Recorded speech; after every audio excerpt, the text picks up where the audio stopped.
Hello students, आज हम class plus 2 unit 1 electrostatics का part C electric potential and flux करने जा रहे हैं। इस पार्ट का हम नेक्स्ट टॉपिक करेंगे आज इक्विपोटेंशियल सरफेस। इक्विपोटेंशियल सरफेस होता क्या है?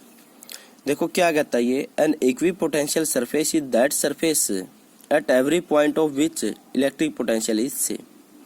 इक्विपोटेंशियल सरफेस वो सरफेस होता है जिसके किसी भी पॉइंट पर आप पोटेंशियल की वैल्यू को निकालो, हर जगह आपको पोटेंशियल की वैल्यू क्या मिलेगी? सेम। अगर किसी भी सरफेस के ऊपर पोटेंशियल की वैल्यू सेम है तो आपको चार्ज पार्टिकल को एक पॉइंट से अदर पॉइंट तक ले जाने के लिए किसी भी प्रकार के वर्क डन की जरूरत नहीं पड़ेगी।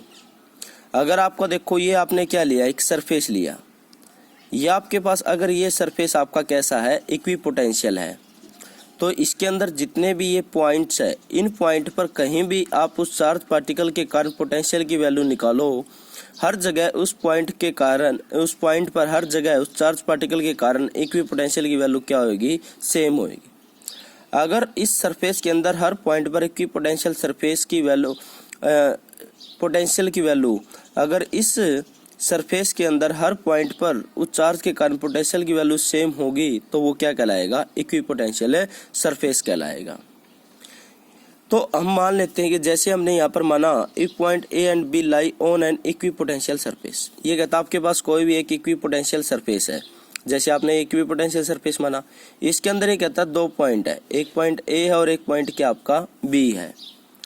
तो ये कहता है कि अगर ये पॉइंट जो हमारा इक्विपोटेंशियल सरफेस के अंदर दो पॉइंट है, ये इन दोनों पॉइंट के ऊपर हमने पोटेंशियल की वैल्यू कैलकुलेट की, अगर ये हमारा सरफेस इक्विपोटेंशियल सरफेस होगा तो दोनों पॉइंट की पोटेंशियल की वैल्यू आपको क्या मिलेगी? सेम मिलेगी। जैसे कि आप जानते हो कि पोटेंशियल को हम रिप्रेजेंट करते हैं किससे? वी से। तो ए पॉइंट के कारण पोटेंशियल की वैल्यू क्या हो जाएगी? वी ए, और बी पॉइंट के कारण पोटेंशियल की वैल्यू कितनी हो जाएगी? V B. तो इन दोनों पॉइंट की पोटेंशियल की वैल्यू हमें क्या मिलेगी? सेम। अगर ये हमारे पास और दोनों के पॉइंट के बीच का जो पोटेंशियल डिफरेंस है वो क्या होएगा? जीरो। अगर ये हमारा जो सरफेस है वो इक्विपोटेंशियल सरफेस है तो इन दोनों पॉइंट पर इक्विपोटेंशियल की वैल्यू क्या होगी? सेम। पोटेंशियल की वैल्यू क्या होगी? सेम। तो आपका वी और वी दोनों क्या होंगे? इक्वल। अगर और दूसरी बात, अगर ये हमारा जो सरफेस है तो इसके अंदर ये जो दो पॉइंट है लाई कर रहे हैं, तो दोनों पॉइंट के बीच में पोटेंशियल डिफरेंस की वैल्यू क्या होगी? जीरो। अगर आप V B minus V A की वैल्यू को कैलकुलेट करोगे तो वो उसका जो रिजल्ट है वो क्या आएगा? जीरो। तो इक्विपोटेंशियल सरफेस जीरो होने का मतलब है, पोटेंशियल की वैल्यू का जीरो होने का मतलब है कि आपको चार्ज पार्टिकल को ए पॉइंट से बी पॉइंट पे या बी पॉइंट से ए पॉइंट तक ले जाने के लिए भी किसी भी प्रकार का वर्क डन करने की जरूरत नहीं है। तो इसका मतलब है कि इक्विपोटेंशियल सरफेस में जो वर्क डन की वैल्यू वो भी क्या रहती है? जीरो रहती है। जैसे कि मैंने यहाँ पर मेंशन भी किया है, no work is done in moving the test charge from one point of the equipotential surface to other.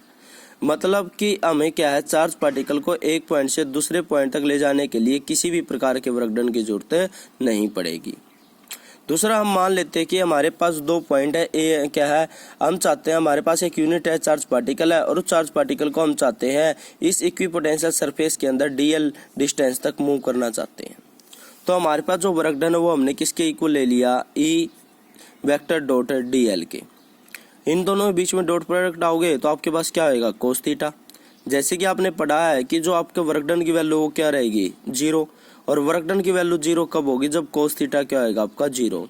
और कोस थीटा जीरो कब होगा? जब थीटा की वैल्यू क्या होगी? जीरो। और 90, थीटा की वैल्यू क्या होगी? 90। थीटा की वैल्यू 90 होने का मतलब है कि आपका जो इलेक्ट्रिक फील्ड है और आपका जो क्या है डिस्प्लेसमेंट है, जो कि पोटेंशियल सरफेस आप प्लेन के लॉन्ग ले रहे हो, तो उन दोनों के बीच में वो दोनों एक दूसरे के क्या है? परपेंडिकुलर है।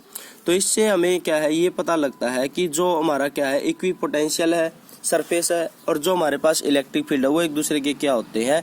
परपेंडिकुलर होते हैं। जैसे कि आपने माना कि आपके पास क्या है, एक प्लस पॉजिटिव चार्ज पार्टिकल है और उसके चारों तरफ आप जानते हो कि इलेक्ट्रिक फील्ड लाइंस कैसी होती है, ये आपकी सभी क्या है, इलेक्ट्रिक फील्ड लाइंस है। अगर हम इस सरफेस के अंदर इक्विपोटेंशियल सरफेस की बात करें तो इस चार्ज पार्टिकल पे अगर आप इक्वल डिस्टेंस पे लेते हो, मैं आपको अलग से समझा देता हूँ।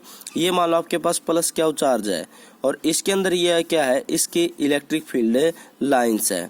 तो इसके अंदर अगर आप इक्विपोटेंशियल सरफेस निकालोगे तो आप इस जो ये चार्ज पार्टिकल है इसके सेंटर से अगर इक्वल रेडियस पर आप पॉइंट लेते हो चारों तरफ ऑल सराउंडिंग, और वो चारों पॉइंट इक्वल डिस्टेंस पे जो आप पाथ लेके उनको मिलाते हो, तो मिलाने पर ये जो सरफेस बनता है, ये आपका जो कंप्लीट सरफेस है, ये आपका क्या कहलाएगा, इक्विपोटेंशियल सरफेस। आप इस पॉइंट पर, इस पॉइंट पे, इस पॉइंट पे, इस पॉइंट पे, इस पॉइंट पे, मतलब इक्वल डिस्टेंस, सेंटर से इक्वल रेडियस के डिस्टेंस पे ले लो आप, हर पॉइंट पर आप पोटेंशियल की वैल्यू निकालोगे तो वो क्या मिलेगी आपको, सेम। तो आपका ये जो क्या है पोटेंशियल, ये जो आपका सरफेस बना, ये इक्वल डिस्टेंस पर जो सरफेस बना, ये सरफेस आपका क्या कहलाएगा, इक्विपोटेंशियल सरफेस कहलाएगा।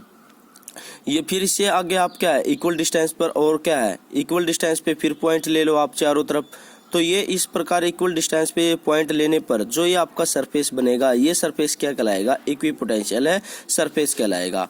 क्योंकि इसके हर पॉइंट पे, यहाँ पर अगर आप पोटेंशियल की वैल्यू निकालो, यहाँ पर निकालो, यहाँ पे निकालो, यहाँ पे, मतलब किसी भी पॉइंट पर इस सरफेस के किसी भी पॉइंट पर आप पोटेंशियल की वैल्यू निकालोगे, A point, B point, C point, D point, कितने भी पॉइंट्स की वैल्यू निकालो, सबकी पोटेंशियल की वैल्यू आपको क्या मिलेगी, क्या मिलेगी आपको, सेम मिलेगी।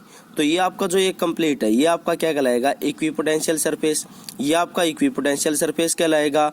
लेकिन अगर आप इस और इस पॉइंट पर, एक पॉइंट यहाँ पर लेते हो, एक पॉइंट भी यहाँ पे लेते हो, तो इन दोनों की पोटेंशियल की वैल्यू आपको क्या मिलेगी, डिफरेंट मिलेगी। क्यों मिलेगी कि आपने पोटेंशियल का फार्मूला पढ़ा था, क्या वो अपॉन में 4 पाई एप्सिलॉन आर, मतलब आर की वैल्यू पर वो डिपेंड करता है। तो इसके लिए जो आर की वैल्यू वो डिफरेंट रहेगी, इसके लिए आर की वैल्यू क्या रहेगी, डिफरेंट। तो इसलिए इन दोनों पॉइंट पर इक्विपोटेंशियल सरफेस की वैल्यू क्या मिलेगी आपको, डिफरेंट। पोटेंशियल की वैल्यू आपको क्या मिलेगी, डिफरेंट मिलेगी। लेकिन इस पॉइंट पर चारों तरफ आर की वैल्यू क्या है, सेम है, तो इसलिए इनका जो पोटेंशियल है वो भी क्या रहेगा, सेम रहेगा। अगर आप मान लेते हो आपकी जो इलेक्ट्रिक फील्ड लाइन्स है वो कैसी है, इस प्रकार यूनिफॉर्म है, तो इसके अंदर अगर आप इक्विपोटेंशियल सरफेस निकालने लगो तो ये आपका जो सरफेस होएगा, ये आपका जो सरफेस है, ये प्लेन सरफेस है आपका, ये जो आपका प्लेन सरफेस है, इसके हर पॉइंट पर, यहाँ पर जो इस सरफेस के अंदर किसी भी पॉइंट पर आप पोटेंशियल की वैल्यू निकालो, पोटेंशियल की वैल्यू आपको क्या मिलेगी, सेम मिलेगी। बट एक सरफेस आपके पास ये है और एक सरफेस आपके पास ये है, इन दोनों सरफेस पर आपको पोटेंशियल की वैल्यू क्या मिलेगी, डिफरेंट मिलेगी। क्योंकि इनका जो क्या है डिस्टेंस, चार्ज की वैल्यू है वो क्या हो जाती है, यहाँ पर डिफरेंट हो जाती है। तो ये कहता है कि जैसे अगर यहाँ पर हम एक अलग सरफेस लेते हैं तो इस सरफेस और इस सरफेस, दोनों सरफेस पर पोटेंशियल की वैल्यू आपको डिफरेंट मिलेगी। बट इस सरफेस के ऊपर आप किसी भी पॉइंट पर पोटेंशियल की वैल्यू कैलकुलेट करो तो वो आपको क्या मिलेगी, सेम मिलेगी।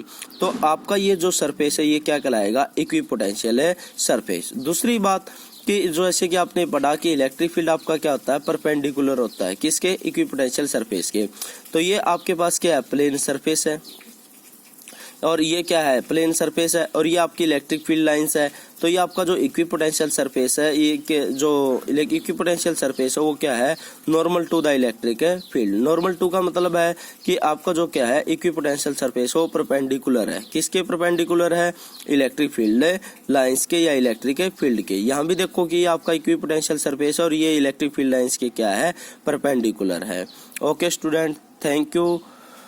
नेक्स्ट वीडियो में हम नेक्स्ट टॉपिक लेके आ रहे हैं। इसको ज़्यादा से ज़्यादा सब्सक्राइब करें, ज़्यादा से ज़्यादा लाइक करें, ज़्यादा से ज़्यादा शेयर करें ताकि सभी बच्चे इसका फ़ायदा उठा सके। Okay, thank you.